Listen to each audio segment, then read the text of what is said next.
it's me, Miss Borek, and I'm back. I am going to read another chapter, chapter 4, you're right, chapter 4 of Vacation Under the Volcano.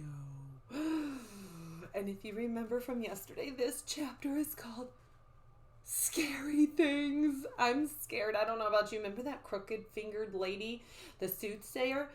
The end is near. Oh, that was so scary. It was terrifying, for real. I was so scared. I'm not even gonna lie. So I'm really nervous about reading this chapter, chapter 4, called Scary Things. Oh my gosh. Are you ready? I'm ready. You might notice my board's blank today. I'm giving you guys a day off. All you have to do today is listen to me read. There's no quick write. But we always read with a purpose, and today our purpose is just recalling the story. We're remembering what happened in the beginning, what happened after that, and what happened in this chapter. So just keep all that in your brain. You don't have to write anything today. You're welcome. All right, follow along as I read. Chapter 4, Scary Things. If you want to, you could still take some notes, so you can hit that pause button and grab your journal and grab a pencil and just write down the things that are happening as I read. Okay? Jack pulled out his book and found a picture of the strong men. He read aloud. Gladiators were slaves or criminals who fought in the amphitheater. Oh, look, there's that text feature again. It tells us exactly how to say that word. Isn't that cool? They were forced to fight each other or wild animals like lions or bears. The people of Pompeii thought a gladiator fight was great fun. Oh my goodness. They were forced to fight people. They were prisoners. They even had to fight animals sometimes like lions and bears. I don't know if that's the reason this chapter is called Scary Things, but if you ask me, that's terrifying. Why in the world would you want to fight a lion or a bear? Why would you want to make somebody fight a lion or a bear? Oof, I don't know. That's not fun, said Annie. No wonder why I think it's weird here. No kidding, said Jack. That's not like our time at all. Jack and Annie watched the guards lead. No. Back up and read again. Be a good reader, Miss Borek. Jack and Annie watched as the guards led the gladiators away. They went toward a building that looked like an outdoor stadium. That's the amphitheater. Expand your vocabulary. That must be the amphitheater. Told ya, said Jack. Let's check it out. Oh, all right, but it's not the library. Remember, they're looking for the library. Annie just wants to get there and get gone. He and Annie started up the street toward the amphitheater. A large crowd had gathered near the entrance. Men and women cheered as the gladiators marched inside. Jack and Annie started to follow them, but a guard held up his spear. Do you know what a spear is? If not, you could add that to your list of words you don't know and then look up the definition. It'll be so much fun. No children allowed, he said stiffly. Run along now, as he held his spear. There aren't very many pictures in this chapter. Yes, run along! Run for your lives! Came a raspy, hissing voice. Oh my gosh, I hope it's not the soothsayer creepy lady again. Oh. Jack and Annie whirled around. It was the soothsayer. She was waving her bony finger at them. Oh no, her again, said Jack. Let's get away from here. He started to take off. Wait, said Annie. I want to talk to her. Are you crazy? Jack asked.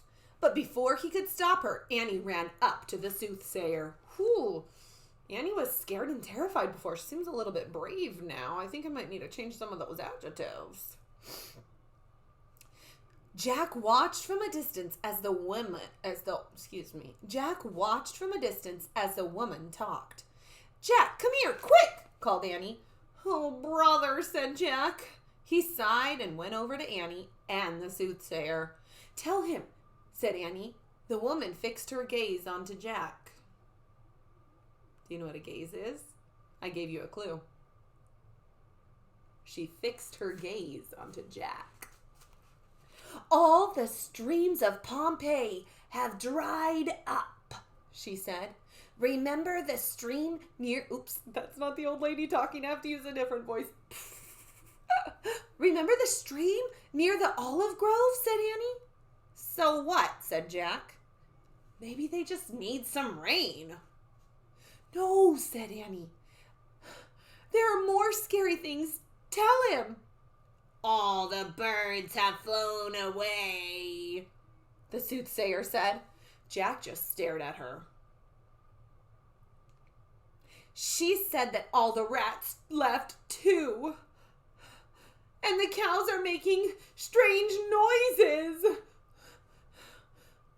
But why? Asked Jack. The sea is boiling hot, said the woman. The sea is boiling? What do you guys think might be happening? And the ground shakes and speaks. Means the ground shakes kind of like an earthquake. And it speaks means it's like rumbling. You can hear it. So the water's hot, the ground is rumbling and shaking. What do you think might be about to happen? Remember what the book is called? I bet you could make a great prediction. See, I told you, Annie says to Jack. Ooh, a picture. Yay! But why are these things happening? Jack asked the soothsayer. Because the end is near, she says. We have to leave now, said Annie. But what about the library? Asked Jack. What library? Says the soothsayer. Show her the story title, Jack, said Annie. Jack took the piece of paper from his bag. He showed the Latin writing to the soothsayer. A book with this title is in a library in this town, he said. So, said the old woman. So we have to save it, said Annie. She pulled out her secret library card. The soothsayer stared for a moment. Let me back up and read that again, guys. Whoops. The soothsayer stared for a moment at the library card and the shimmering letters on it. Sorry, guys. Then she smiled warmly at Jack and Annie. Do you guys see her?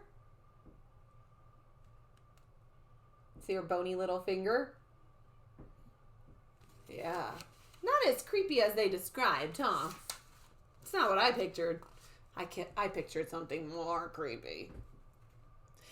Remember, it's a good idea to make mental pictures. That's a reading strategy. Make mental pictures as you're reading. And that was not the picture that my brain made. No. Yes, I understand now, she said. The only library I know is in the house of Brutus. She pointed to a large villa at the end of the street. Look there, quickly. Will Brutus mind? Said Jack. Brutus and his household are all in Rome. The soothsayer said, that is merely their vacation villa. Remember, this is a town full of villas, vacation homes, right? But we can't just go in and take something of theirs, said Jack. The old woman shook her head sadly. After today, there will be nothing left in all of Pompeii. Remember, Pompeii is the place they are, the city they're in. She said, nothing at all will be left. Jack felt a chill go down his spine. That's scary. Go and get what you need.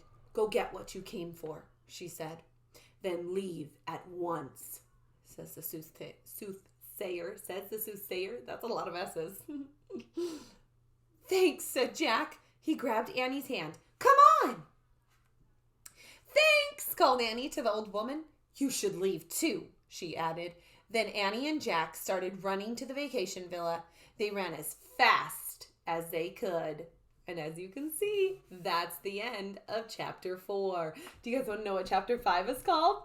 Me too. Let's check it out. Oh, not scary. It's called Books. What do you guys think the scary thing was in that chapter? Why do you think it was called scary things. What? Me too. The ground is rumbling. The sea is boiling. The cows are making funny noises. All the birds are gone. The water has dried up. Those things are really scary. And I truly, truly believe that those are things that are going to cause the event of the volcano. So the volcano erupts because... Yep, I'm thinking in a thinking map. I always think about thinking maps. That's just how my brain works. Thank you guys for reading with me today. I hope you enjoyed it. I know I enjoyed that chapter. The end is near of this video. Though for real, this video is about to end because I'm done with the chapter. I hope that you guys are so excited that you don't have a quick ride today. Or maybe I hope that you're disappointed. Because if you're disappointed, that means you care about biggering and biggering and biggering your brain. You tell me. Maybe in our chat. Let me know. Are you disappointed or are you excited? Are you thankful and grateful or are you sad? You don't get to write today. You can always write in your journal. Write a letter to your mom. Write in our chats on Google Classroom. Write wherever you want. All right, friends, thanks for joining me. I miss you so much. I love you. I thank you. If I'm not your teacher, you can always write in your journal. You get to write every time. You can write about what's happening in the story. You can write about the new words that you learned. You can write about all of the things that are happening because the volcano is about to erupt. Yeah, like the water drying up, all that stuff. Write it down. You can grow and grow and grow and bigger and bigger and bigger and bigger and bigger and bigger. Like my eyes. Oh, those are big. You can bigger your brain. Yes. All right, friends. Thanks for coming. Love you. See you later. Bye.